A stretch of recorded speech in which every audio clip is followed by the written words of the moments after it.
Aircraft Jetway, and any unaccompanied minors ages 5 to 11 traveling alone that I might have.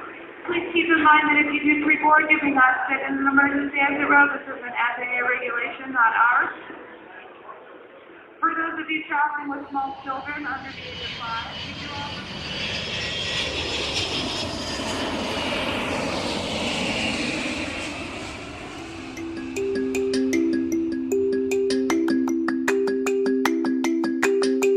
Sejam bem-vindos ao podcast Nordeste Sobrenatural, um lugar onde o terror não está apenas no imaginário, ele é real.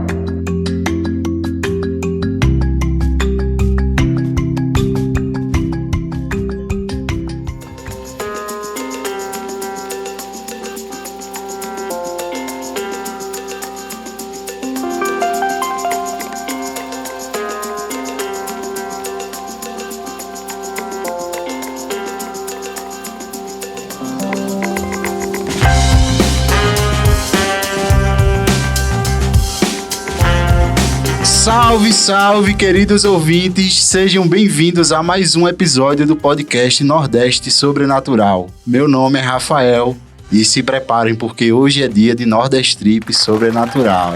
É dia de viajar pelo Nordeste em busca de mistérios e locais que deixam todos que visitam de cabelo em pé. Vamos embora. E aqui do meu lado, aquela que não passa mais por estradas de terra, minha amiga Liz. E aí, galera, tudo bem com vocês? E eu não passo não, mas não por estrada de terra de noite, passo não, viu? Passa não, amiga.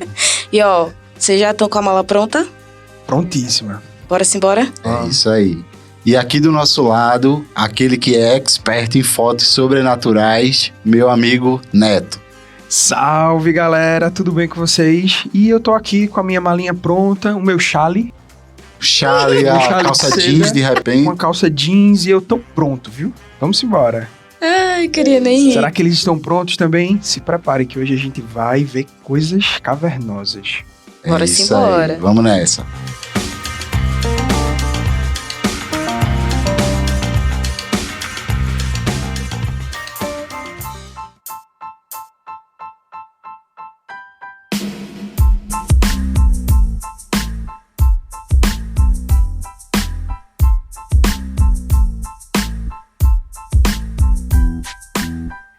É isso aí, galera. E antes de começar, eu já queria fazer aquele pedido de interação com vocês no nosso Instagram, que é @Nordeste Sobrenatural, e faz o seguinte: pega esse episódio, a nossa última postagem, que é referente a esse episódio aqui dos 9 lugares assombrados do Nordeste, e já compartilha, coloca a cidade que você tá falando, coloca o estado e o seu nome, que a gente vai te citar no próximo episódio agradecendo, beleza?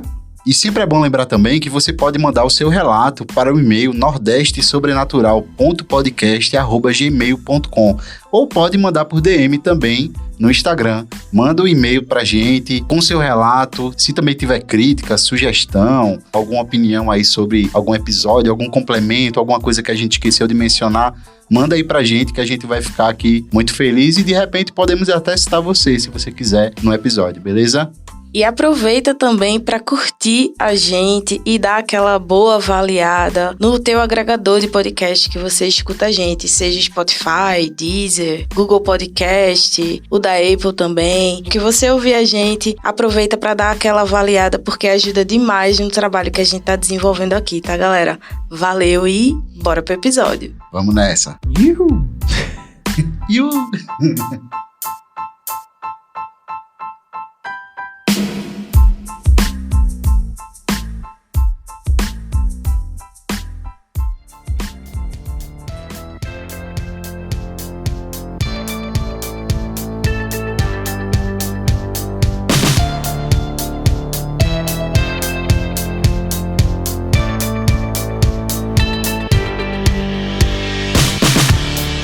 Então, galera, hoje vamos fazer uma nova viagem pelo Nordeste em busca de locais assombrados, ou seja, é a segunda parte da já querida lista de lugares assombrados do Nordeste brasileiro. Estamos aqui em busca de locais que, de repente, podem até servir de sugestão para os ouvintes quando eles forem se aventurar pelas lindas e maravilhosas terras do Nordeste. A dinâmica da nossa lista será a mesma da anterior. vamos percorrer os 9 estados do Nordeste em busca de locais repletos de histórias assustadoras.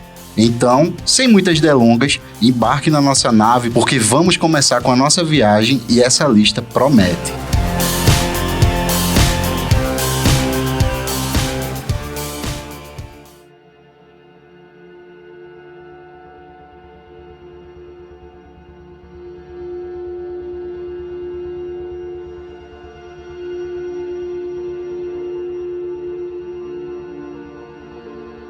E aí, Liz, você que está aqui no comando da nossa nave, qual vai ser o nosso primeiro destino? Então, Rafa, Neto, vou levar vocês direto para Rio Grande do Norte. Vamos embora? Vamos embora. Nossa nave vai desembarcar diretamente em Natal, na cidade de Natal, mais especificamente no bairro do Alecrim. O bairro do Alecrim é um dos bairros mais antigos da cidade de Natal. E vai ser o cenário da nossa história. A gente vai para o cemitério do bairro do Alecrim. Mas antes de eu começar a falar sobre o cemitério, eu queria dar um pouquinho do contexto, porque a gente está falando do ano de 1856. Que o bairro do Alecrim é um bairro um pouco mais afastado dos bairros ali do centro de Natal. E o cemitério do Alecrim não foi uma coisa assim que nasceu do nada, simplesmente foi criada, vamos fazer um cemitério, não foi bem assim. Deixa eu dar um pouquinho do contexto para vocês. O cemitério do Alecrim ele foi inaugurado no dia 24 de novembro desse ano de 1856, só que foi o seguinte... Ele foi inaugurado por quê? Porque estavam tendo na época muitos surtos de varíola, febre amarela e de cólera, que estavam aí assolando e matando mais rapidamente a população. E nessa época, o pessoal tinha o costume de sepultar os seus falecidos nas igrejas. Ou, se você fosse mais pobre ou um escravizado, você seria enterrado ali nas imediações da igreja. Então, como estava tendo esses surtos de febre amarela, assim, não estavam acontecendo tipo o da Covid, que passou um tempão assim, sabe? Mas eles estavam acontecendo surtos, pequenos surtos, só que estava morrendo uma galera. E para enterrar essas pessoas na igreja, estava inviável. E aí, o governo e todas as entidades de saúde pública da época resolveram criar o cemitério do Alecrim. Só que as pessoas, nessa época, não tinham esse costume de enterrar sem ser um solo sagrado. E aí o pessoal já tinha muita resistência com a criação desse cemitério, desde essa época. Então, as pessoas não queriam que esse cemitério fosse criado. Então, a gente já tem uma resistência à criação desse cemitério. Porém, ele teve que ser criado, né, gente? Não tinha como enterrar as pessoas na igreja. E aí eu encontrei uma passagem de Luiz da Câmara Cascudo, que ele escreveu na sua obra História da Cidade de Natal, o seguinte, abre aspas, Natal não sabia o que era um cemitério. Enterrava-se o cadáver dentro das igrejas, ao redor delas ou do cruzeiro. A matriz de Nossa Senhora da Apresentação ergue-se sobre uma base de ossadas humanas sepultadas durante séculos. Fecha aspas. E aí o que é que acontece? O aumento do número de sepultamentos nessas ocasiões, aliados à precariedade dessa prática, né, porque com certeza era bastante insalubre, fazia das igrejas se tornando um foco de mau cheiro e provavelmente da proliferação maior dessas doenças, ou seja, uma maior quantidade de contágio. E aí, depois da criação do cemitério, eu encontrei uma passagem também indicando que o governo acabou encomendando carros funerários vindos daqui de Recife, da capital de Pernambuco. Aliás, um carro funerário para ir para lá, para Natal. E esse era o único carro que tinha para fazer o cortejo das outras cidades até o cemitério. Porque, assim, a cidade estava em um lugar, o bairro da Cidade Alta, outros bairros de Natal eram um pouquinho mais distantes do cemitério do Alecrim. Então, esse carro tinha que fazer o cortejo. Mas ele não dava conta, né?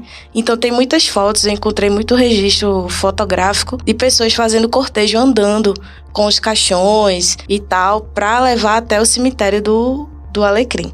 E aí, esse cemitério, gente, ele, acredito que quem é lá de Natal, lá do Rio Grande do Norte, com certeza já deve ter ouvido falar desse cemitério, porque ele não é só um cemitério ali na cidade, ele faz parte de um contexto, assim, de uma construção histórica da cidade de Natal. Ele serve até como uma espécie de museu, porque Nesse cemitério tem muitas pessoas importantes que foram sepultadas lá e muito contexto, assim, histórico. Por exemplo, tem judeus enterrados lá, então as sepulturas deles são diferentes. Tem personalidades também que estão enterradas lá e o túmulo deles tem verdadeiras obras em cima. Então, assim, é um monumento, esse cemitério, que conta a história de Natal.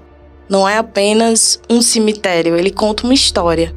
Inclusive, quem está enterrado lá nesse cemitério do Alecrim é o Luiz da Câmara Cascudo, que é um grande estudioso do folclore brasileiro. E ele é potiguar, né? Ele é de Natal, ele está enterrado lá nesse cemitério. Então, assim, tem alguns registros que são encontrados. Um deles, que é escrito por Gumercindo Saraiva, ele vai abordar na sua obra Lendas do Brasil 2 capítulos relacionados ao cemitério do Alecrim. Um que fala sobre a cruz do oitizeiro e outro que fala sobre a alma do cemitério do Alecrim, assombrando vendedores de pães em plena madrugada. E aí eu vou ler 2 passagens do livro para vocês. A primeira delas é falando sobre o oitizeiro. O oitizeiro era um logradouro que mantinha um conjunto de banheiros beirando o rio Potengi, ao lado da atual Avenida Rafael Fernandes, começando nas primeiras residências da Rua Apodi, em Natal. Segundo a tradição, quando começaram a construção do cemitério do Alecrim, houve falta d'água e os serventes iam buscá-la nos olheiros do oitizeiro. Para alcançar os poços, tinham que atravessar as linhas férreas da Great Western. E dessa forma, certa vez, uma máquina vinda de Nova Cruz matou um operário que trazia na cabeça uma lata d'água. Os moradores daquela redondeza chantaram uma cruz, como era a tradição, marcando uma das crendices mais antigas herdadas de Portugal. No ano de 1925, residimos por alguns meses na Rua Manuel Vitorino, bem próximo àquele instrumento. E segundo ouvimos dizer, em noites escuras, as pessoas transitando à procura do Alecrim viam o operário, com a lata na cabeça, pedindo piedade para o seu espírito, invocado naquela cruz, completamente abandonada. Nossa senhora, que é uma penada. Literalmente, é uma É penada. uma penada. Já a segunda lenda é narrada assim. Na década de 30, todo o bairro do Alecrim ficou em suspense, visto que muitas pessoas assistiram em plena madrugada a uma alma de outro mundo sentada no muro do cemitério, observando quem passasse pela Rua América, hoje Rua Alberto Torres. Ainda escuro, transitava um vendedor de pão com um enorme balaio na cabeça, e aquela figura exótica mirando o transeunte teria perguntado em voz maviosa: Que horas são? O senhor leva pão nesse balaio? O vendedor, assustadamente, jogou o balaio no chão e saiu correndo à procura da Rua Manuel Vitorino, dizendo: Vi uma alma do outro mundo, debruçada no cemitério, pedindo pão para matar a sua fome. O fato é que ninguém, a partir daquele momento, quis mais atravessar aquela rua, com medo da assombração. Dizem que, de tempos em tempos, era comum o aparecimento da misteriosa figura, e houve pessoas que, semanalmente, à tarde, deixaram pães em cima do muro, num gesto de clemência para com aquela alma piedosa. Por favor, não sigam a gente, né? Tipo, a gente tá só comentando. E é isso, gente. Essa é uma das tantas lendas que tem em torno do cemitério do Alecrim. Eu achei essa do oitizeiro, que fica próximo ao cemitério, e a dessa alma penada em cima do muro do cemitério pedindo pão, né? Pedindo algo para alimentar a sua fome. Mas assim, essas são as mais clássicas. Porém, existem muitas outras de pessoas que passam pelo cemitério e veem uma dezena de coisas. Mas o que eu acho interessante falar dessa lenda é que as pessoas realmente ficaram com medo de passar por aquela rua durante muitos anos. Eu ainda não sei hoje. Inclusive, se você ouvinte é daí da cidade, me conta. O pessoal ainda passa por essa rua? Tem muito medo de passar por essa rua? Eu queria muito saber. E eu fiquei curiosa e eu acho que eu vou, se eu passar por lá, eu vou passar por essa rua. Eu queria ver. Também fico curioso. Pois é, Elisa, eu não passaria nessa rua de jeito nenhum, viu? Deus me livre. Eu ficaria tentado. Se eu tivesse com alguém, eu Quem até sabe, pensaria. né? Quem Uma sabe? aventurazinha, né? Pois é. Essa história me lembrou, essa do pão especificamente, me lembrou, assim, bem vagamente, mas não sei porquê. A história das 13 almas lá do edifício Joelma, né? Que pedem água, né? água, isso, o pessoal Isso. joga água nos túmulos pra Uhum. apaziguar ali a dor das almas, enfim, achei Interessante. Fiz uma relação aqui. É, faz sentido. Tenebroso.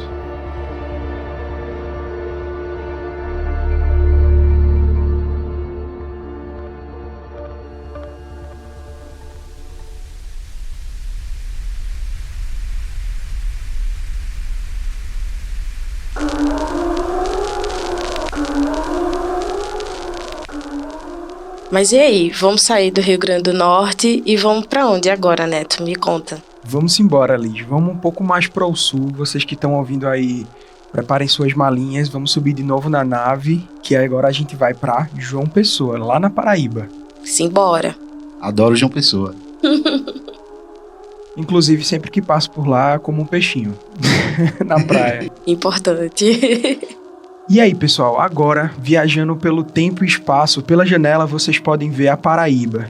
E especificamente, vamos para João Pessoa, onde nas noites de lua cheia, as pessoas que lá vivem dizem avistar um lago muito bonito, que é o Lago Central ali na cidade, né? Conhecido por Lagoa. Conhecido por Lagoa, exato. E muito bonito, por sinal, só que coisas sobrenaturais acontecem lá. Agora, para um pouquinho, vamos voltar um século antes para fazer um contexto de como foi criado esse lago e o que aconteceu lá para a gente chegar na história que a gente vai contar aqui hoje. Até o início do século XX, a região onde se situa este logradouro era um pântano conhecido como Lagoa dos Irerês, em virtude do grande número de marrecos que buscavam suas águas. E esses irerês, eles eram muito comuns ali na época, mas hoje em dia não é, né, por causa da caça e por aí vai. Eles tentavam também procriar e se alimentar. Anteriormente, essa lagoa ela era parte de um sítio pertencente aos jesuítas franciscanos, vindo posteriormente a ser palco do engenho da lagoa. Foi na administração do governador Solon de Lucena e do prefeito Valfredo Guerres Pereira que esse brejo foi urbanizado em 1925 e finalmente transformado em parque público. Daí foi naquela época que surgiu a denominação Parque Solon de Lucena, em referência ao governador Solon de Lucena, claro, né? Em 1940, a lagoa foi guarnecida com calçamento novo e sua fonte luminosa, iniciativa do governo de Argemiro de Figueiredo. Agora vamos avançar mais umas décadas. Ali, em 1975, enquanto as autoridades militares promoviam passeios em uma balsa para comemorar o Dia do Soldado, ocorreu uma tragédia das grandes. E essa tragédia ela foi causada pelo número excessivo de passageiros embarcados nesse veículo aquático, levando à morte por afogamento de 35 pessoas, das quais 29 eram crianças. Nossa. Pesado, né? Eu não fazia ideia de que essa história existia. Sério mesmo. Pois é. E agora, trazendo para os dias atuais, é que a gente vai saber mais ou menos o que tem acontecido por lá. A Lagoa do Parque de Solon de Lucena é um dos principais pontos turísticos de João Pessoa, com sua beleza natural e sua iluminação noturna. Inclusive, não tão iluminação assim, né? Porque a gente tem casos de pessoas sendo assaltadas de vez em quando, né? Você que é de João Pessoa, pode contar aí como é. Ali é meio escuro às vezes, né? Meio estranho, enfim. Mas não deixa de ser bonito, né? A lagoa, o parque. Ali é muito... E fizeram uma obra, eu não sei inclusive como é que tá a revitalização à noite, em relação à iluminação, mas ficou massa a obra. Pois é, Rafa, e não só é bonito, meio esquisito às vezes, como é lá onde surge uma das aparições mais famosas da Paraíba, e eu nem sabia, né? Que é chamada de A Mulher da Lagoa. Segundo a lenda, ela era uma mulher loira e bonita que foi assassinada pelo marido ciumento e jogada nas águas da lagoa. Ou seja, a gente tem um crime aí e uma ocultação de cadáver, né? Tentativa de ocultação de cadáver. É verdade, tentativa de ocultação.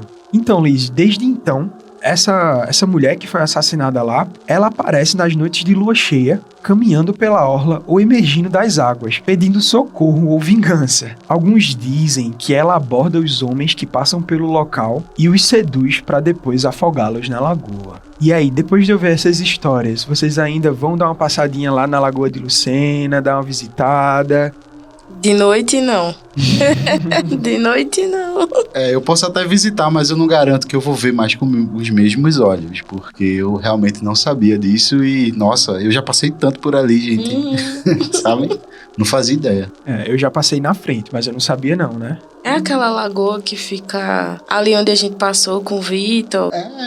É aquela lagoa, Não. Eu acredito que morreram 29 crianças ali. Minha gente, que negócio pesado. Não fazia ideia. Eu também não, que horror. Pois é, em 1975. Diga aí. E, tipo, tem registro mesmo desse acidente, né? Pois é, pessoal, e se você for da Paraíba, de João Pessoa, manda aí pra gente. Se você já ouviu falar, se você já viu alguma coisa lá na Lagoa, se você conhece alguém que já viu, manda aí pra gente no nosso Instagram, @Nordeste Sobrenatural, lá na DM, ou manda um e-mail pra gente no nordestesobrenatural.podcast@gmail.com, não é isso? É isso aí.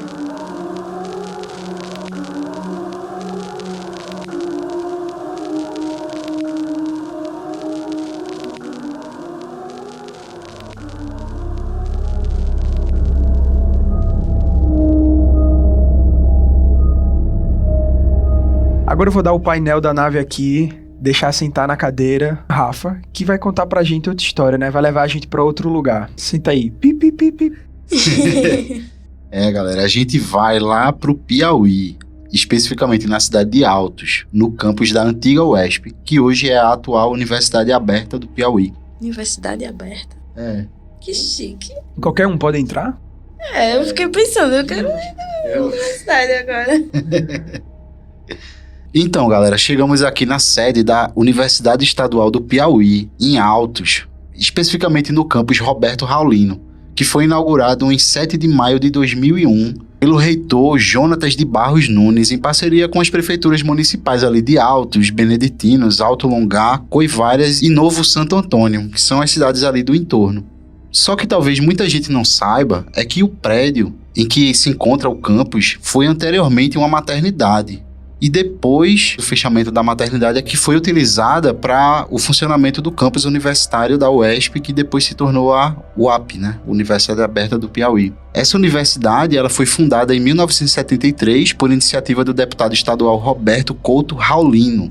Só que qual é o ponto, galera? Na época, a cidade de Altos não possuía um hospital.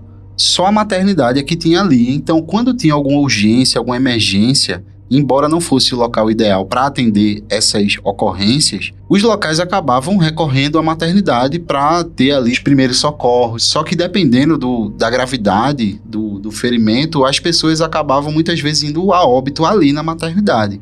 Ou seja, não eram situações que envolviam apenas mulheres em trabalho de parto ou as crianças recém-nascidas que tivessem ali com algum problema de gestação e alguma complicação no nascimento. Então, quando a velha maternidade encerrou suas atividades, que foi ali no início dos anos 80, o prédio acabou abandonado e foi depredado. De modo que parecia ter sido abandonado há muitas décadas, não parecia uma coisa assim recente. Nessa época do abandono do prédio, já começavam a correr ali algumas histórias de assombrações que envolviam as estruturas da maternidade, da antiga maternidade.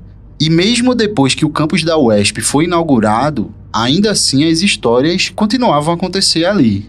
Uma das histórias que teriam ocorrido ali no lugar foi contada por uma servidora que trabalhava ali, inclusive na UESP, porém ela não quis se identificar. Ela conta que um dia estava lá na faculdade, lá no campus, por algum motivo, questões de trabalho, e o prédio estava vazio, exceto ela e o vigia que estava na entrada. Só que, de repente, ela começou a ouvir, vindo de uma sala de aula aleatória, sons de cadeiras ali sendo arrastadas. E a mulher pensou, num primeiro momento, que foi o vigia, né, que estava ali com ela. Ela chegou a chamar por ele, só que ninguém respondeu, então ela estranhou a situação, caminhou até a sala, olhou o corredor, os barulhos pararam. Só que depois que ela saiu da sala, assustada já meio preocupada de estar ali sozinha, quando ela percebeu que não era o vigia, ela decidiu ir para a entrada, encontrar o vigia, quando ela começou a ouvir novamente uma barulheira das cadeiras sendo arrastadas. E junto com o barulho das cadeiras, também choros, muitas vezes choros de crianças pequenas, fazendo com que ela, a servidora ali, realmente desesperada, saísse correndo em direção à saída do lugar. Vixe, Maria. Moça, corre. Pois é. Sai fugida. Eu te entendo, Maria, mulher. Cruz. É. E aí, quando ela chegou lá do lado de fora, ela encontrou o vigia, que já percebeu de imediato que ela estava apavorada. Ela acabou contando para ele o que tinha acontecido e ele respondeu que, assim, ele estava lá fora, não tinha sido nada com ele, porém, ele mesmo já tinha presenciado também algumas coisas ali naquele lugar. E aí, galera, a gente também tem o relato desse vigia que presenciou a ocasião em que a servidora saiu assustada contando a história das cadeiras e dos choros que ela escutou lá dentro. Ele contou que uma vez ele dormia num colchão que ele colocava lá, ali nos corredores, já cansado, provavelmente rendendo algum outro vigia que trabalhava com ele, então ele ia dar uma descansada, dormia num colchãozinho, só que de repente, uma bela noite, ele viu um pequeno globo de luz flutuando ali pelos corredores da UESP.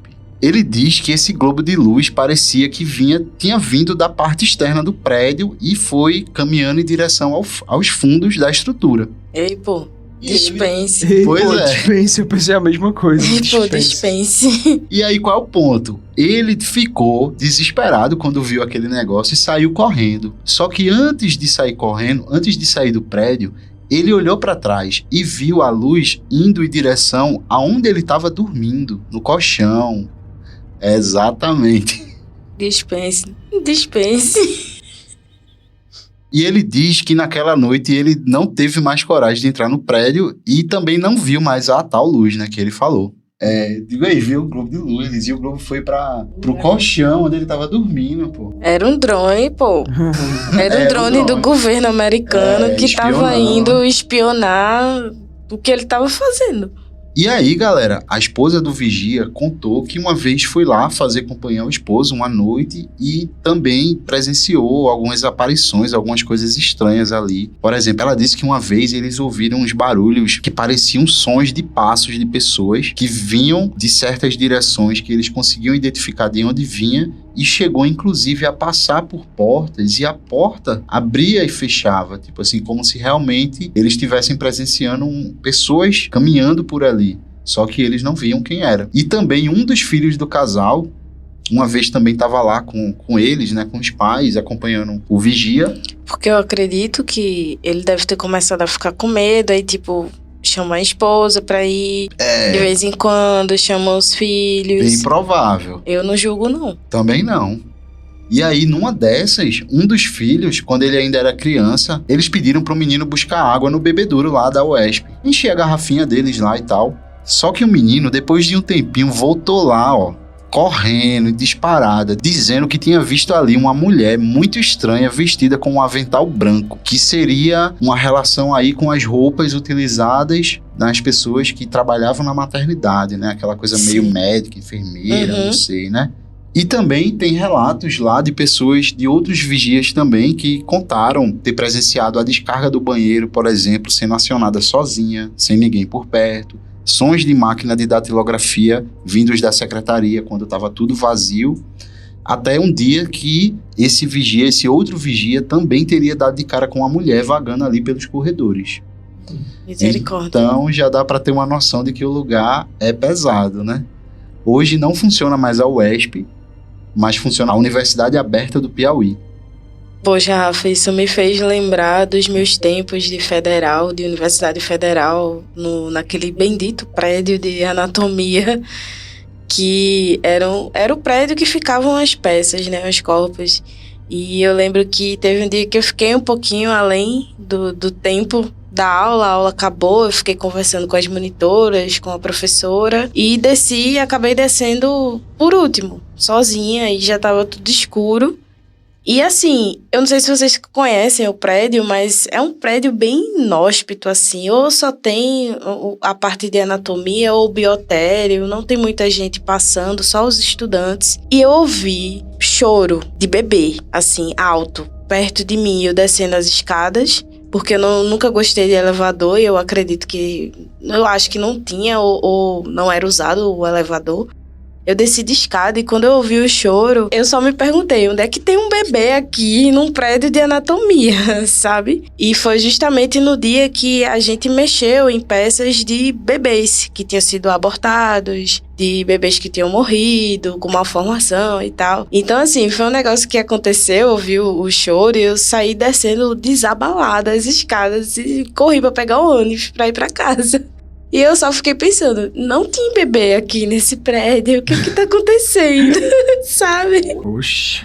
Medonho, gente, Medo. medonho. Assim, eu não curto prédios, assim, prédios antigos de universidade, de coisa assim. Eu acho que, principalmente quando rola hospital, maternidade, tem esse peso, sabe? Eu compartilho, assim, da dor aí, do vigia, da moça que trabalhava lá. Eu compartilho demais, gente. Que bizarro. E vigia é danado pra ter história, né? Tem muita história, tem muita história. Muita história.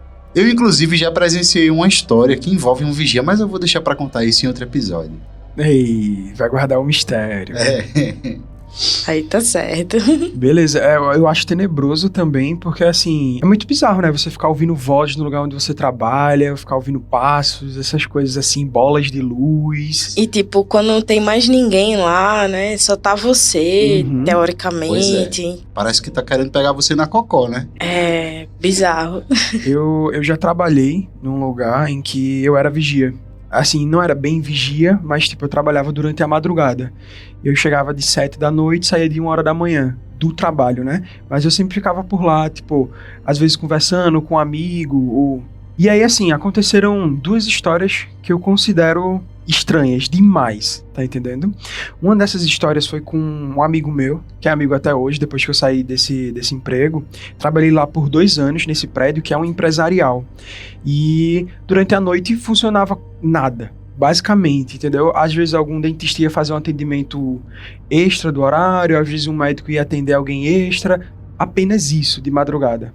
E esse amigo, ele me contou, e eu acredito muito nele, sabe? Ele é um cara super cristão e super cético ao mesmo tempo, sabe como é? E ele disse que em certa noite, enquanto eu tava trabalhando com ele, eu tava lá em cima, e ele tava no subsolo, na parte de descanso, que é um estacionamento em que, tipo, vai muito pouco carro, e quando sai carro, você sabe, porque a porta era aberta por outro vigia. Então, no prédio, de noite, só ficava eu, esse outro amigo que trabalhava ali na frente do prédio como porteiro, e o outro trabalhava no CFTV, na sala de câmeras. E aí, essa pessoa, ela tava lá descansando quando ela começou a ouvir pessoas conversando. Eram pessoas conversavam bem alto e tal, e começavam a falar como se fosse sobre ele. Tipo, não, porque ele tá aí, não sei o que.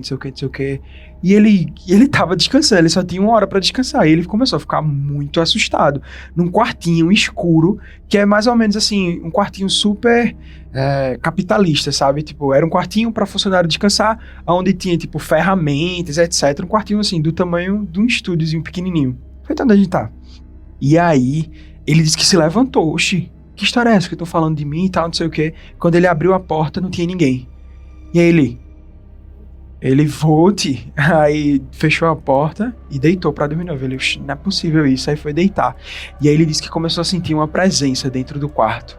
E aí, tipo, ele disse que se ele fechou e disse, não, eu vou ficar aqui calado na minha, que vai passar. E aí ele disse que sentiu o colchão girar assim, ó. E ele dentro do quarto, e o colchão girando, e ele tonto, ele... O que é que isso que tá acontecendo e tal? Ele, hoje quer saber. Aí ele se levantou, desesperado, e aí fechou a porta e foi-se embora. E ele me contou essa história assim, o cara é moreno, ele tava pálido. Pálido. E outro caso que eu tenho pra contar sobre esse mesmo prédio é que eu trabalhava ali, na parte da frente, todo mundo que passava existia o reconhecimento facial, né? Você entrava e eu colocava o seu reconhecimento facial lá, você entrava, pô, beleza, pra sair, reconhecimento facial fazia plim, e você saía. E aí, quando dava rosto negado, aparecia tipo, face não cadastrada, tá entendendo? E a gente até brincava, porque tinha muito vento lá, e todas as luzes eram de disparo automático, né? E algumas luzes, elas ligavam sozinhas, assim, no corredor. Tipo, é o vento. A gente sempre... É o vento. A gente prefere essa história do vento. Um vento quente, se for, né? E aí, uma certa noite, era mais ou menos, eu já tinha largado, só que eu tava, tipo, conversando besteira ali na frente. Aí eu entrei pra buscar as minhas coisas nessa recepção, quando tava fechada a porta, não tinha vento, não tinha nada, e simplesmente o negócio ligou da face, e aí fez, face não cadastrada. Aí eu... Rapaz... o cu na mão na hora, né? O sangue desceu completamente, assim, pras mãos, e eu fiz, quer saber? Então é isso, né? Por hoje já deu, né? Já deu minha hora. Não, pô, acredita que foi bug no sistema, pane no sistema, alguém me desconfigurou. Só que, assim, Eu já pensei sobre essa história e eu trabalhei lá há 2 anos e nunca aconteceu de dar. Todas as vezes que o negócio nunca ligava, todas as vezes que a luz ligava, esse negócio não ligava. E dessa vez ele ligou sem luz, sem nada, entendeu? E ele reconheceu o rosto. É uma coisa tão específica esse leitor de rosto que ele só aparecia quando você botava o rosto, claro, mas às vezes nem reconhecia o rosto das pessoas, tá entendendo? Então assim, ele só dava problema no rosto quando botava um rosto lá. Você botar o rosto e dizer assim, face não cadastrada, você, poxa, aí saía, voltava e aí, plum, saída liberada, aí você saía, tá entendendo? Então, a única forma daquele leitor facial dizer face não cadastrada é que um rosto apareceu ali. E todos os outros 2 que estavam trabalhando comigo nesse dia, eles disseram, só tem essa explicação, ele não reconhece, às vezes ele nem reconhece um rosto, imagina um, né? E, enfim, é isso, todo vigia tem uma história, né? Já que vocês estão contando aí as histórias, eu não vou ficar de fora, né? Vou contar a história envolvendo o vigia, que foi o seguinte, na verdade, né, eu era criança na época, né? Era um condomínio de uma tia minha que morava em Itamaracá. E tinha esse vigia lá que era conhecido da família. A casa ficava numa posição que a gente conseguia ver, de longe a gente conseguia ver a guarita. Então, quando ele vinha vindo em direção à casa, a gente via ele já de longe. E aí um belo dia, na verdade uma bela noite, a gente identificou. Eita, lá vem Rinaldo, acho que era Rinaldo o nome dele. Lá vem Rinaldo, tava eu e minha prima. A gente ficou lá observando e a gente percebeu que ele tava com várias pessoas acompanhando ele.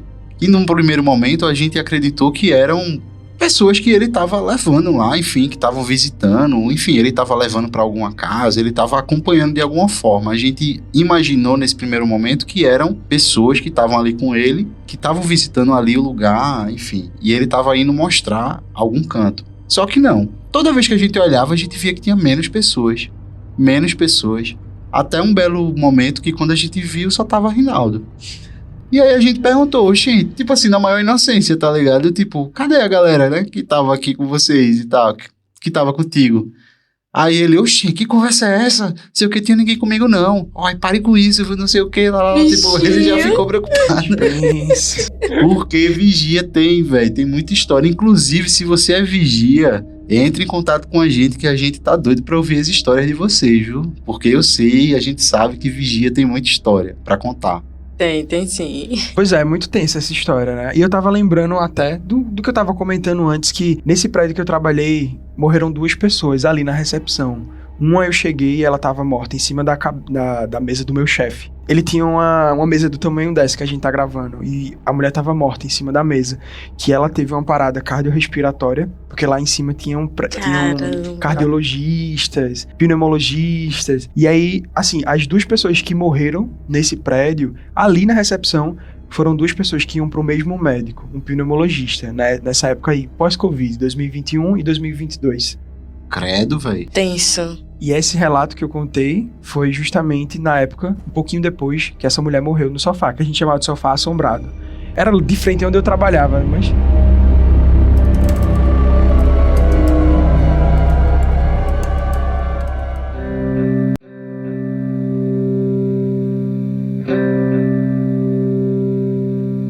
Então, Luiz, reassumindo aqui o controle da nave, pra onde é que você vai levar a gente agora? Olha, agora eu vou levar vocês não só uma viagem no espaço, porém um pouquinho no tempo também. A gente vai para São Luís do Maranhão, lá pro Palácio das Almas. Valha, meu Deus. Porém, essa história, porque eu tô falando que a gente vai fazer uma viagem no tempo? Porque a gente vai para um tempo passado. A gente vai voltar um pouquinho no passado, porque essa história aconteceu ali no século XIX. E esse casarão que se encontra lá na rua 13 de Maio, no Centro Histórico de São Luís, ele já foi demolido.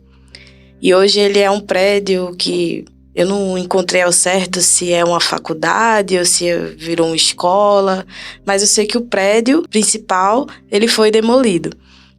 Ele fica ali, como eu disse, né, na rua 13 de Maio, bem pertinho do antigo Cine, e foi palco de uma das histórias mais macabras do século XIX em São Luís, segundo os moradores mais antigos.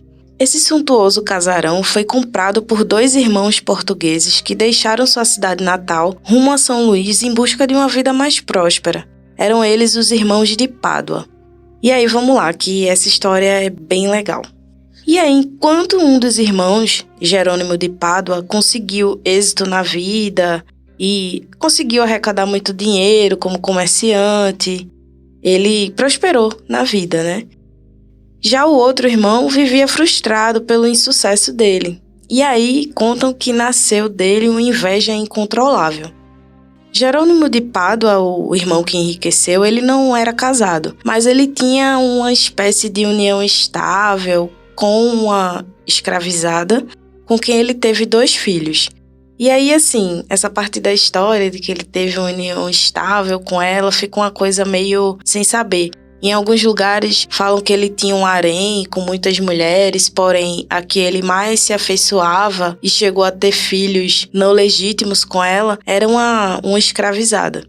E aí a sociedade da época, né, não reconhecia esse relacionamento. Acredito que por questões de racismo e toda a conjuntura social ali da época.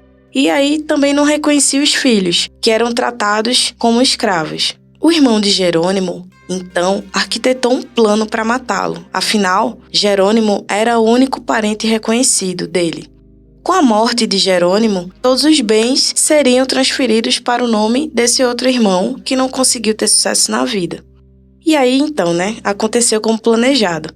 O irmão pobre matou Jerônimo. A forma que ele matou o irmão é meio incerta, mas esse homicídio ficou meio que oculto ali na época. Ficou só entre as pessoas que frequentavam a residência e aí acabaram tratando como se fosse uma morte natural, ou seja, a família preferiu ocultar, abafar o que aconteceu, esse crime. Apossado de ódio e de rancor depois de ter matado o irmão, o homicida passou a maltratar os escravos da casa com uma crueldade masoquista. E com a escrava viúva e os filhos órfãos do falecido, essa atrocidade dele, essa tortura era ainda mais horrível. Mas não demorou muito para esse homicídio ser descoberto. Veio à tona que o irmão tinha assassinado o outro para poder possuir aí todo o seu dinheiro. Só que como vingança, um dos filhos de Jerônimo de Pádua com a escrava, ele, em um momento de descuido do tio, ele acabou empurrando o tio do alto de um dos janelões da casa. E a queda foi fatal. Foi o segundo homicídio que aconteceu no Palácio das Lágrimas. O filho de Jerônimo de Pádua, que matou o tio por ter assassinado seu pai, foi preso e condenado à morte na forca. Vem então a parte que fecha aí todo o enredo e explica a alcunha dada ao monumento. Porque, antes de ser enforcado, em suas palavras finais de misericórdia, o jovem assassino do assassino de seu pai, isso dá um filme, não dá? Ele disse com a corda em volta no pescoço, abre aspas. Palácio que vistes as lágrimas derramadas por minha mãe e meus irmãos. Daqui por diante serás conhecido como Palácio das Lágrimas. Até arrepiou aqui.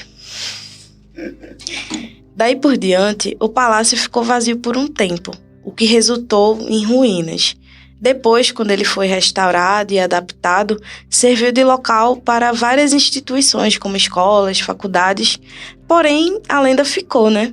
Moradores e pessoas que passam por ali relatam que veem vultos, sombras e gritos vindos de lá. E foi isso que eu encontrei muito, assim. Eu não encontrei um relato específico de uma pessoa que passou por lá, que entrou e aconteceu algo, mas muita gente comentando que quando passava por lá de noite, ouvia gritos, ouvia gente chorando, ouvia lamento. Então, assim, como é um monumento que foi envolto num crime, numa história, né, um crime que aconteceu em séculos passados, acabou ficando com essa força. Além da história, teve uma força muito grande. Então, as pessoas ainda assim, mesmo depois de ter sido demolido o prédio, ainda escutam coisas, acham aquele local muito assombrado, né? À toa que se você colocar, até mesmo no Google, você vai achar Palácio das Almas. Mesmo se você for buscar a universidade que é lá indo no local, você vai achar o Palácio das Almas, porque ficou realmente muito conhecido e marcada essa história lá no Maranhão. Isso me lembrou, Liz, aquela história do Hotel Brisamar, lá em Sergipe, que foi o questionamento que a gente jogou aí pro ouvinte, pra gente também, obviamente, se as almas continuam ali no terreno mesmo depois do prédio ter sido demolido. Exato. Né? Tipo, será? A gente não sabe. No caso do Hotel Brisamar é mais recente, mas nesse caso já é mais antigo e a gente vê que a lenda, as histórias ainda permanecem. E o Pelo que eu vi, eu não vi exatamente o ano, mas não foi demolido há tanto tempo assim, não. Foi algo recente. Eu diria que de 15 anos pra cá ele foi demolido.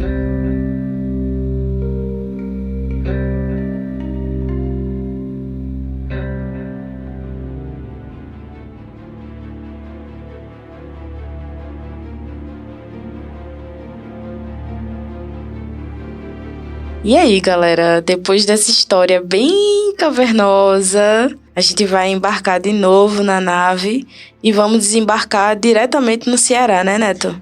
E aí a gente vai para um lugar massa, que é o Ceará, né? Lá especificamente em Guaiúba. E eu nem vou precisar mudar o espaço e tempo, eu vou continuar no mesmo lugar em que ele está ali no tempo, que é no século XIX.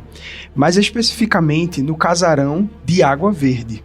Aí eu quero que vocês imaginem aí um casarão tenebroso, antigo, que é pra onde a gente tá indo agora. Eu tô vendo imagens dele, é um casarão sinistro, uma construção linda, porém sinistra hoje, viu? Então, galera, quem mandou construir esse casarão foi o senhor Duval, que era dentista, um homem rico daquela época, né? E aí vale ressaltar que eu acho que ser dentista na época ainda valia a pena, falando como dentista. Mas ainda valia a pena. Essa antiga residência, ela fica no alto de um morro e é cercada por árvores de galhos retorcidos, ajudando a criar aquela atmosfera típica de filme de terror. Então, o seu Duval, ele fez o casarão para abrigar toda a família. Só que aí é o seguinte, os moradores do lugar contam que Duval tinha um empregado com um andar muito peculiar. Ele tinha algum tipo de deficiência nas pernas e ficou marcado por causa disso. Esse trabalhador, ele morreu de um mal súbito no interior do casarão. Desde então, ele surge na janela da residência e assombra quem passa por perto.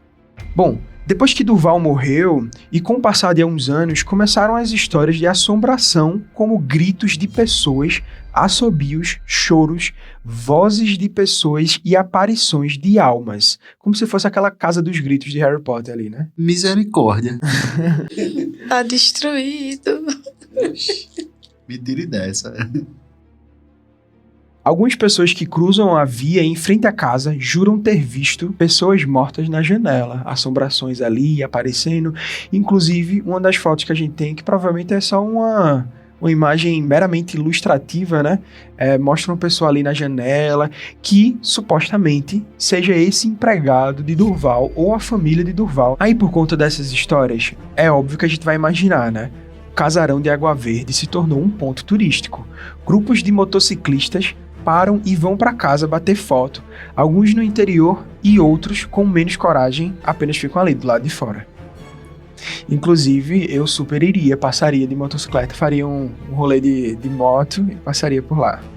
Poxa, e eu tava olhando a foto aqui da casa e tem uma das fotos que mostra a árvore e a casa ao fundo. Me lembrou muito aquela cena de Invocação do Mal, que a bruxa tá lá enforcada, né? Com lá, o corpo dela balançando, me lembrou muito essa cena, tipo, sinistrão. Por si só, hein? Pois é, e assim, tem um cemitério do lado, que esse cemitério ele tá coberto pela vegetação, mas acredita-se que era de fato um cemitério por causa de algumas lápides retorcidas, assim, se perderam ao longo do tempo. Meu Deus do céu, ainda tem um cemitério. Ainda tem um cemitério. Pra completar. Gente... Pois é, e assim, apesar de receber visitantes, a residência é muitas vezes pichada e tem bastante lixo e entulho ao redor. A prefeitura de Guaiúba afirmou que faz a limpeza do casarão de Água Verde semanalmente e realizou uma pintura no local recentemente. A atual gestão disse também que colocou iluminação especial na época do Natal e realizou uma apresentação cultural nas últimas semanas.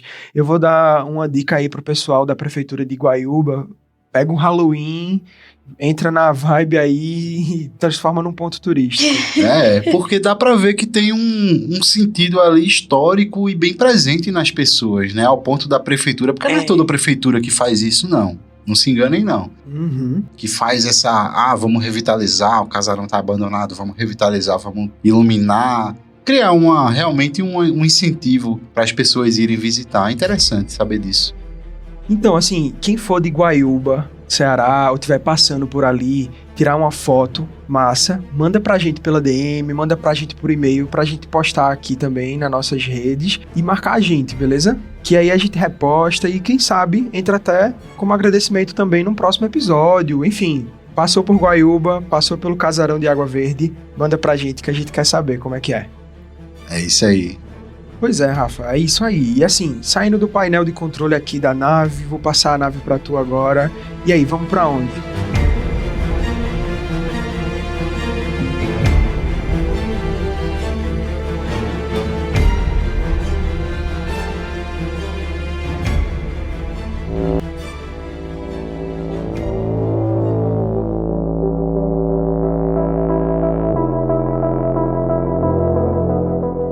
Neto, a gente vai agora para o Sergipe, especificamente para o município de Estância. E a gente vai conhecer um pouco mais sobre a história de uma ponte que anda tirando o sono do pessoal dali da cidade. Mas antes de entrar propriamente na história da ponte, é bom dar uma contextualizada só para situar o ouvinte por que aquela ponte está ali, né? É o seguinte, em 1891 foi construída uma fábrica de tecidos ali no bairro do Bonfim, que funcionou com esse propósito até 1972, ou seja, quase 100 anos com aquela fábrica funcionando ali. Então, a gente presume que já era uma coisa presente, forte, provavelmente gerava emprego ali para a galera local. E justamente por conta disso, para chegar até a fábrica, era necessário passar pelo rio Piauitinga, que corta o município de Estância. Então acabou ali havendo uma movimentação para construir uma ponte nas imediações da fábrica, justamente para cruzar o rio e permitir que os transeuntes seguissem para aquela região do lugar. Essa ponte é uma ponte de pedra e inicialmente foi batizada de Ponte Dom Pedro II, mas hoje ela é conhecida por Ponte Velha apenas. E aí o que é que acontece? Segundo alguns moradores ali do lugar, há uma história de que as pessoas que estão passando por ali à noite escutam um choro de criança. Não se sabe se a criança é um menino ou uma menina, mas essa criança teria um aspecto tão tenebroso, tão assustador, que atiça até hoje a imaginação dos locais em torno do que é que acontece de fato ali naquela ponte. Uma das histórias que rola ali no lugar é de um homem que trabalhava na tal fábrica de tecidos. Quando ele passava ali à noite, por algum motivo ele estava precisando ir na fábrica, no trabalho, talvez uma questão de turno, enfim. E quando ele já estava terminando o trajeto da ponte, ele ouviu o choro. Num primeiro momento, ele pensou em seguir em frente, só que o choro era tão marcante, tão presente, que ele decidiu descer ali embaixo da ponte para ver o que é que estava acontecendo. Quando ele chegou lá, ele encontrou uma criança toda enrolada em panos brancos. Então ele, assustado, pegou a criança nos braços e correu até a fábrica. Só que quando ele chegou na fábrica, encontrou um guarda, foi a primeira pessoa que ele encontrou ali, ele contou a história e quando eles desenrolaram a criança, o bebê, eles viram que a criança tinha uma pele extremamente pálida, com aspecto cadavérico e olhos vermelhos que pareciam estar faiscando. Nossa! Oxi! Exatamente. Essa é a história que rola lá. É uma criança que aparece ali, ninguém sabe por quê, ninguém sabe de onde veio a história, ninguém sabe em que momento essa história surgiu, mas o que dá a entender é que essa história surgiu pouco tempo após a ponte ser construída. É uma história já antiga que rola ali na cidade, sabe? E rola essa história da criança, do bebê, do choro da criança. Muita gente passa e escuta o choro à noite e aí deixa pra lá porque, né, já conhece, já sabe que ali tem uma história muito esquisita rolando. E é importante frisar isso, a criança tem olhos vermelhos, A pele cadavérica. a pele cadavérica e os olhos que faíscam. Eles não são apenas vermelhos, eles faíscam como fogo, sabe? É um negócio bem estranho. Criança infernal, hein? É. E aí, só por uma questão de curiosidade, essa ponte, ela se liga diretamente à BR-101 que passa ali pelo município. É uma ponte bem pequena, só dá para passar um carro por vez. E o povo conta, a gente não conseguiu identificar com exatidão a história e também porque talvez fosse deixar o episódio um pouco mais longo, mas há uma história na ponte que ela teria sido construída por conta de uma visita de Dom Pedro II à cidade. Então eles construíram a ponte só para Dom Pedro passar pela ponte, por isso que ela foi batizada de Dom Pedro II. Mas hoje, naturalmente, né, a ponte fica no meio da cidade. Se você olhar no mapa, você vê que a ponte fica bem no meio, assim. A BR passa e a ponte corta, assim, sabe? Interessante essa curiosidade.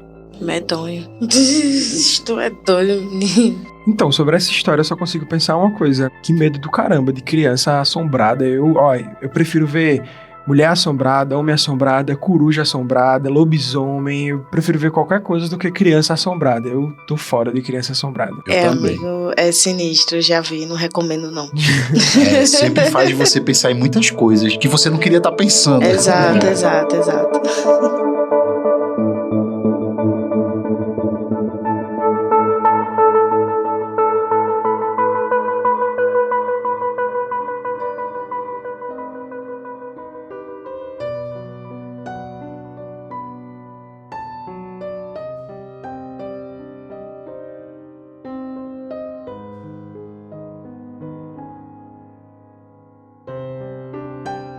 Então, vamos saindo do Sergipe em direção para onde, Liz? Para onde é que você vai nos levar agora? Ai, vamos embora pra Alagoas agora, essa terra maravilhosa. Adoro Alagoas. Adoro as praias, já fui várias vezes. Me chama pra ir pra Maragogi se você tem uma casa aí. Maragogi, Peroba. Japaratinga. Eita, Japaratinga, maravilha. Maravilhosa. Só paraíso. Mas olha, a gente vai diretamente lá pro Teatro Deodoro. A gente vai falar sobre o fantasma do Teatro Deodoro. Não é só o fantasma da ópera, não, que existe, não. A gente tem o fantasma do Teatro Deodoro. Só que é o seguinte, a gente precisa voltar um pouquinho mais no tempo, na construção desse teatro. Porque a primeira tentativa de se ter uma casa de espetáculo de grandes dimensões aí para a época em Maceió se deu em 1898. E aí o início da construção de um teatro ali no Largo do Cotinguiba, também chamado Largo das Princesas, ali na Praça da Constituição, onde hoje fica a Praça Deodoro, essa tentativa ocorreu no dia 16 de setembro, em homenagem à emancipação política do Estado. E naquele dia, em 1898, durante o lançamento da pedra fundamental, algo de incomum aconteceu. Durante a execução do hino nacional, e aí tinha aquele processo de hastear a bandeira do país, as pessoas observaram que o pavilhão estava invertido, estava de cabeça para baixo. E essa informação do pavilhão estar invertido foi divulgada pelo jornal Gutenberg, que esse jornal tinha uma posição que era contra a localização desse teatro ser construído aí. O jornal era contra esse teatro ser construído aí. E ele acabou se referindo à construção como sendo um teatro encaiporado. Isso aí, esse termo encaiporado, se refere a caipora, que já era conhecida ali na época, já era uma lenda conhecida. Aí já vale aqui a atenção para que você não confunda a caipora com a comadre Florzinha, tá? A gente tá falando da caipora. Só que é o seguinte, as obras desse teatro acabaram sendo interrompidas no mesmo ano. E elas já estavam bem adiantadas. Porém, elas acabaram a construção acabou parando. E ela parou por quê? Porque no final de março de 1900, teve uma ventania ali tão grande que saiu arrastando a construção do teatro. O teatro desabou, o que tinha, né? Para ser o teatro, acabou desabando. E aí a galera já começou a associar a sendo uma construção amaldiçoada ali pela caipora. Só que é o seguinte, que é uma coisa que eu acabei encontrando aí quando eu fui me debruçando um pouco mais sobre a história desse teatro, que esse teatro ele foi construído no que iria ser uma igreja. Fizeram a fundação da igreja, porém essa igreja não foi para frente. E aí rolou, a galera fez, não, vamos fazer um teatro. E aí aconteceu essa coisa da bandeira estar invertida e já associaram a caipora. Depois rolou essa ventania e aconteceu mais coisa, tá? E aí, gente, depois dessa ventania que deu, né, o governo ali, a prefeitura, acabou dando um decreto que teria que ser reutilizados os materiais que conseguiriam ser reutilizados para uma construção melhor, né?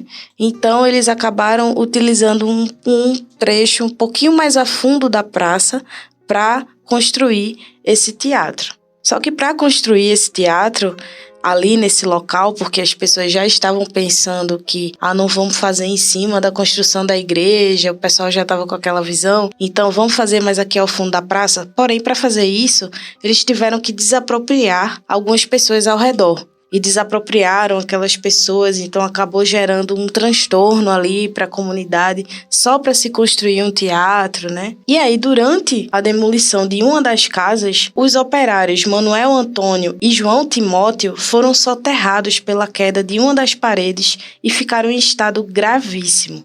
Nossa. E aí, mais uma vez, essa encaiporação fazia as suas primeiras vítimas. Quando eles falam em caiporação, eles querem dizer amaldiçoado. Que foi algo que a caipora causou. A caipora tá por ali, né? Que ela tá por aí e ela não gostou dessa construção. E aí tem mais uma curiosidade. O projeto executado era do arquiteto Luiz Lucarini, que faleceu em 14 de julho de 1907 sem ver sua obra terminada. E aí sua morte serviu para reforçar a ideia de que o teatro era amaldiçoado e que desabaria no dia da sua inauguração.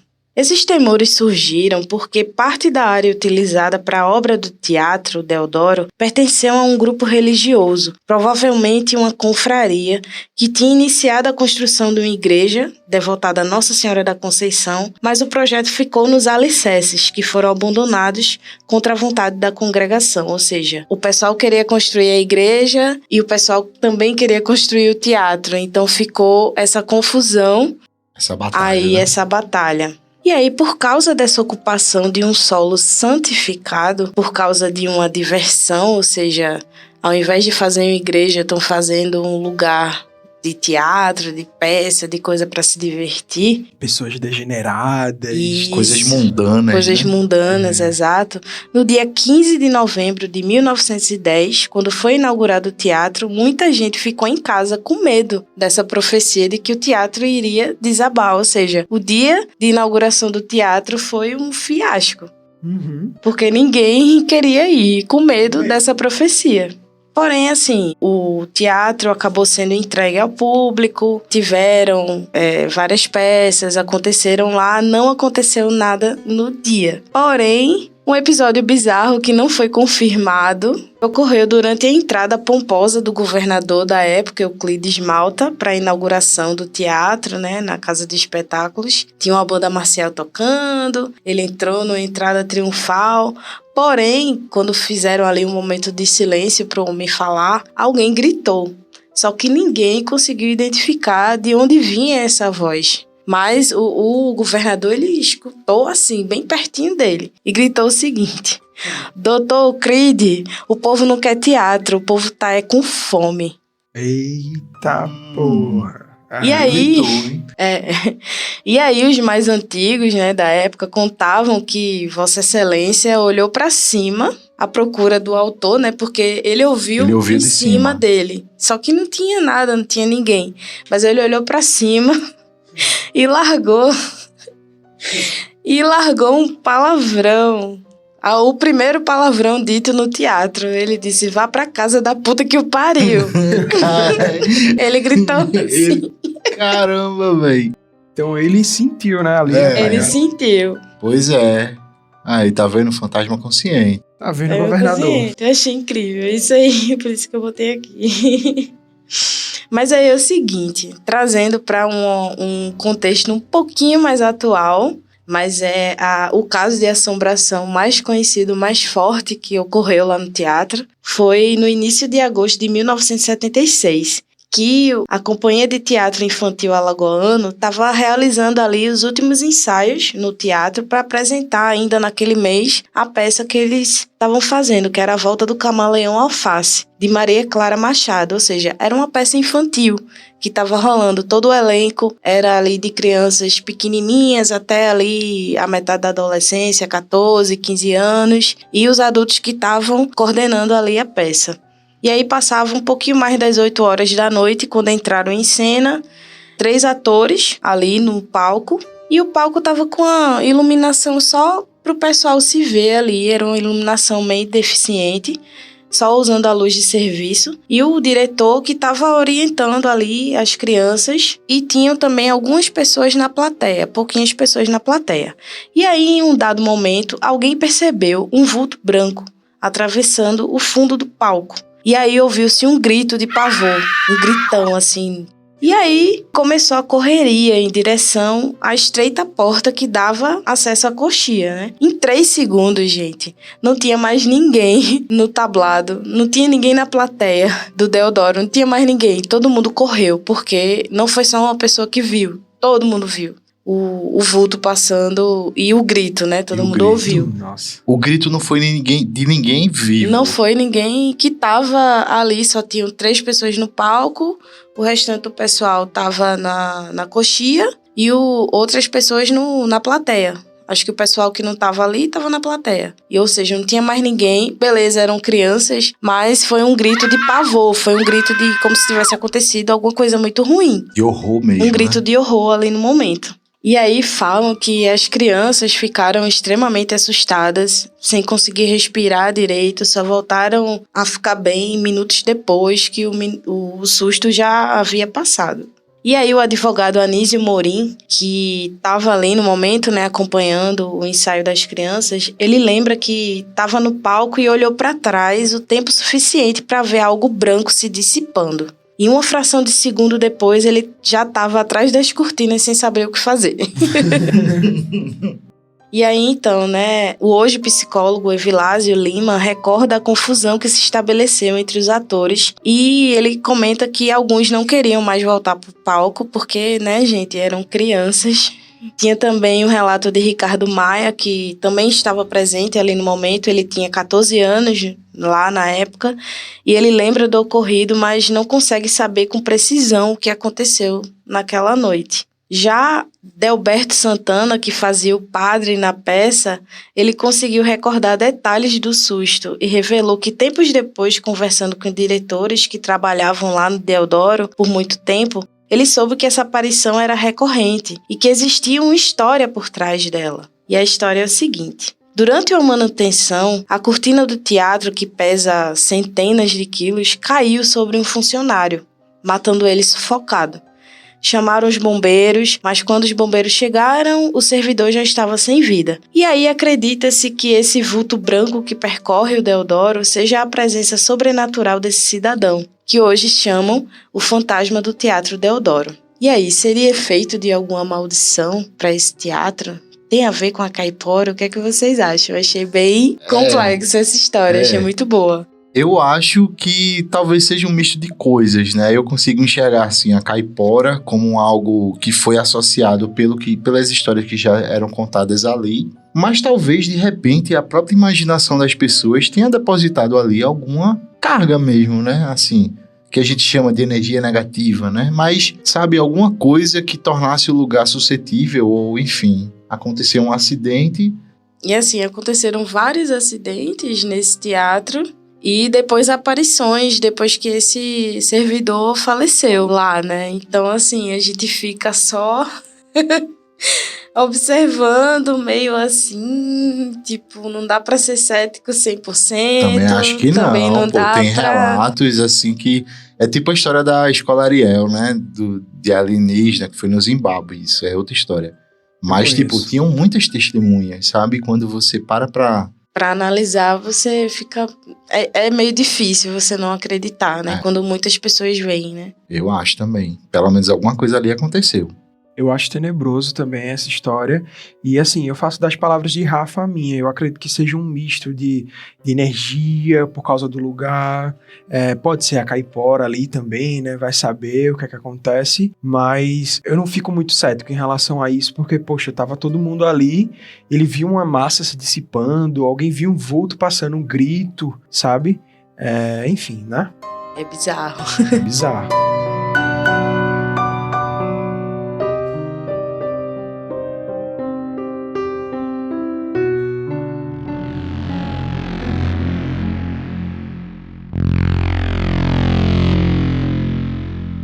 Mas agora eu soube que a gente vai pra Bahia, né? Bora pra Bahia, Neto? vamos embora para aquele carnaval quentinho lá em Salvador, mas especificamente no Teatro Vila Velha.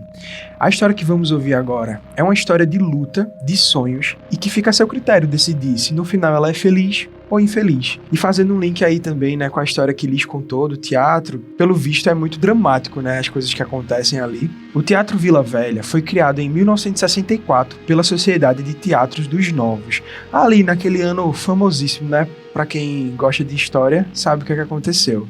Ele foi fruto da contracultura, do tropicalismo e da contestação que marcou o momento cultural brasileiro durante a ditadura militar de 1964. O Vila albergou movimentos sociais como as lutas estudantis da década de 1970. A gente tem ali a ditadura militar, e aí a gente tem um teatro. O teatro funcionava como local de resistência, né, pro pessoal. Exato. Muitas pessoas contam causos sobre o Teatro Vila Velha, ou Teatro da Vila.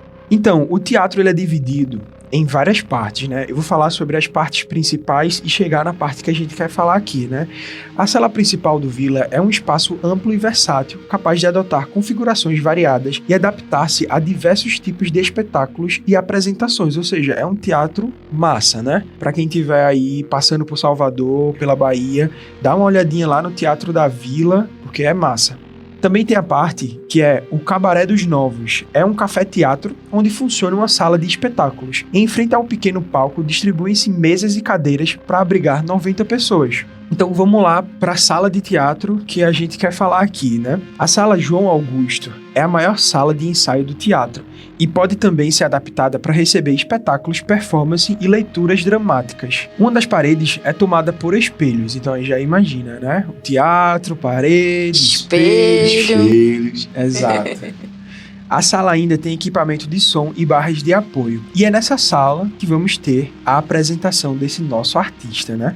Hoje em dia, o teatro abriga 4 grupos residentes que ensaiam, produzem e se apresentam no local. As pessoas que frequentam o lugar contam que lá há um fantasma de um ator falecido, um conhecido artista engajado na defesa da democracia da época. Considerado um verdadeiro homem do teatro, João Augusto viajou o mundo todo, mas foi no Vila que criou suas mais fortes raízes. Ele fazia parte de um movimento de resistência à ditadura e sonhava em ir para Cuba, mas falecido em 1979, João, infelizmente, não viu a ditadura acabar, né? E no lugar onde ele foi mais feliz, no Teatro da Vila, ele ainda interpreta, mas, dessa vez, algo bem diferente do que ele interpretava na época.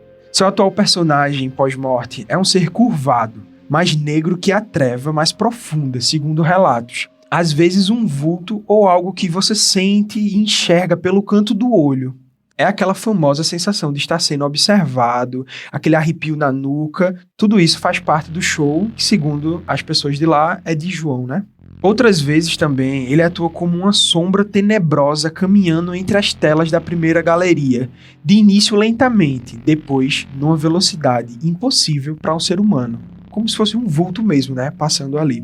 E essa é a história que as pessoas contam do teatro. O que é que vocês acham? Ele faleceu ali no teatro, ou não se conta, né? Mas ele era apaixonado pelo teatro da Vila. Isso, ele era apaixonado pelo teatro, pela defesa da democracia ali naquela época da ditadura. Ele tinha essa essência e todo mundo diz que fazia parte da vida dele. Não à toa, colocaram o nome da sala de Sala João Augusto. Gente, eu acho fantástico, assim. Seria um fantasma que eu sentaria com ele e bateria um papo. Uhum.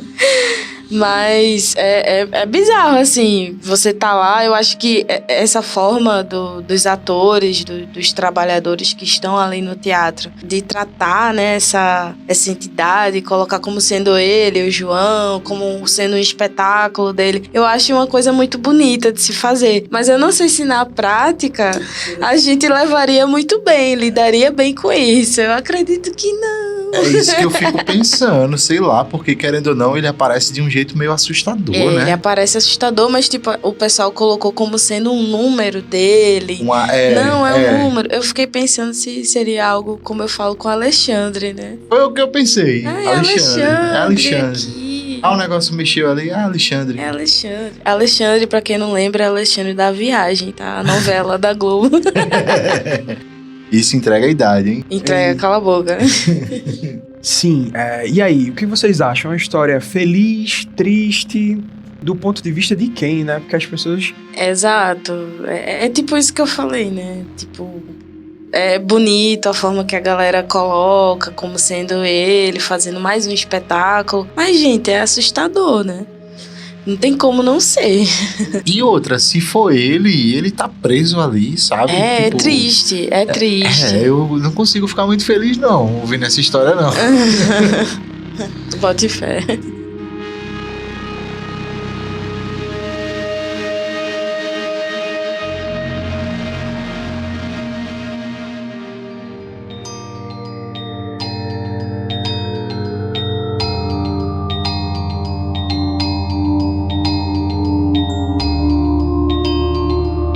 E aí, Rafa? Chegando agora no nosso último destino, vamos pra onde?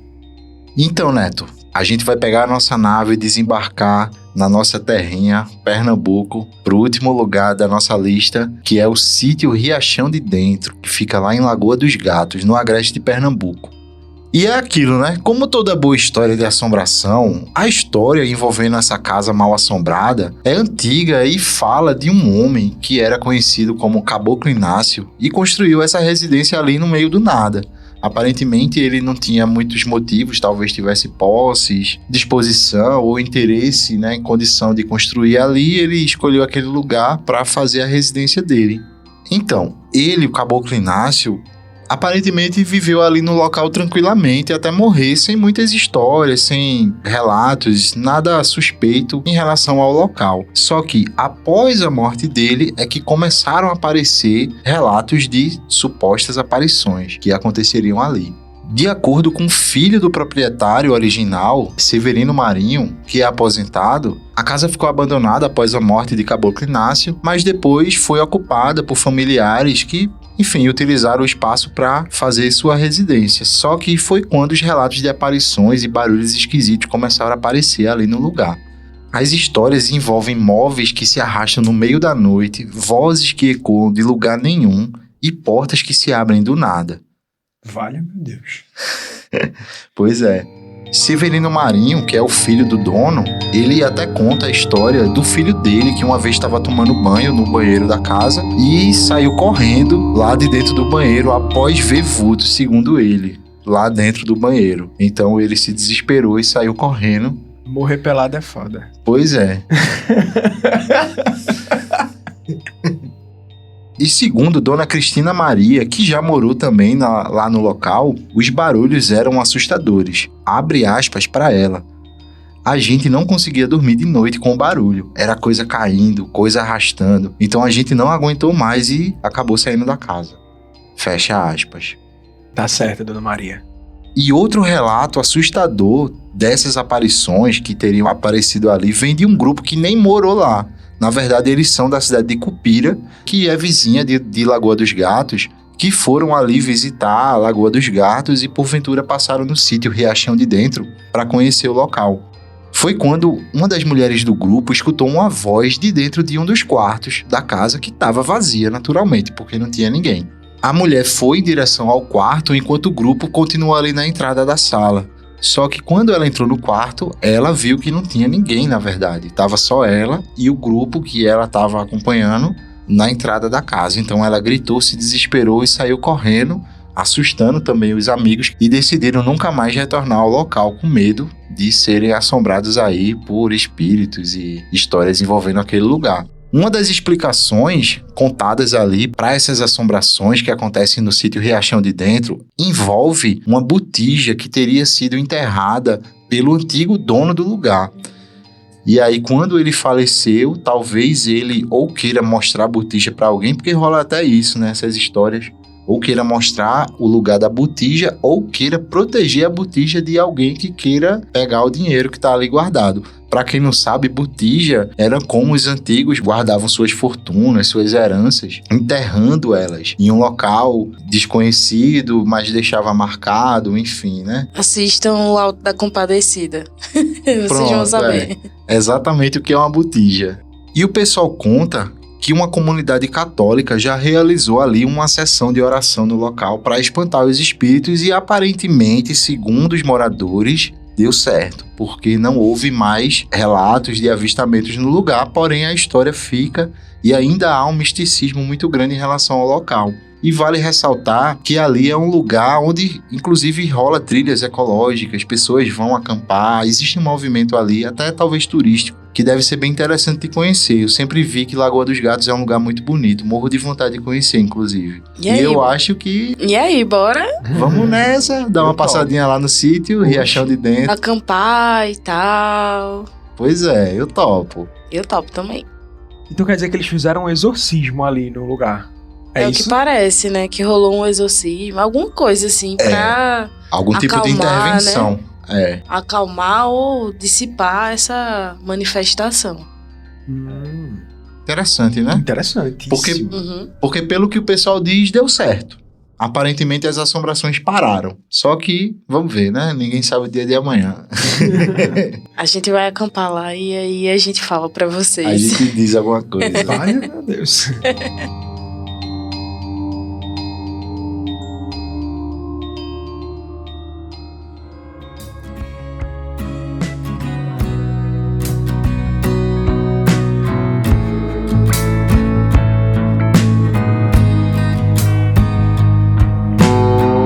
Então é isso, gente. Vamos desligar aqui a nave, vamos fazer as malas. A viagem foi boa, foi bom pra vocês. Foi ótimo, adorei. Foi longa, mas foi ótimo. Vocês gostaram, né? Hoje só presta assim, meu filho. Viagem boa é viagem longa. É. Viagem que a gente tem muito o que falar, né não? Pois Verdade. Então é isso, gente. Muito obrigada se você escutou a gente até aqui. Valeu, gratidão. E curte a gente aí nas redes sociais, conversa com a gente, interage com a gente, que a gente tem o maior prazer de ouvir vocês também. E valeu por ouvir até aqui. É isso aí, galera. Brigadão. Concluímos aqui a nossa segunda Nordeste Trip, né? Sobrenatural. E já com a promessa de que a gente deve visitar alguns lugares aí, né? Olha, porque lugar tem, viu, meu filho? Lugar tem. Tem. E fica o convite para os ouvintes também, para conhecerem também esses lugares. De repente tiverem de rolê aí pelo Nordeste, passa aí em algum lugar, tira uma foto. Porque nem sempre viagem é só aquele lugar turístico que a gente vai. Vamos fazer uma viagem diferente, né? Vamos pegar uns lugares com história meio macabra e tal. Vamos enfrentar isso aí, eu acho massa. Eu topo também. É isso aí, galera. Tchau, tchau e cuidado com os vultos no banheiro pra não morrer pelado.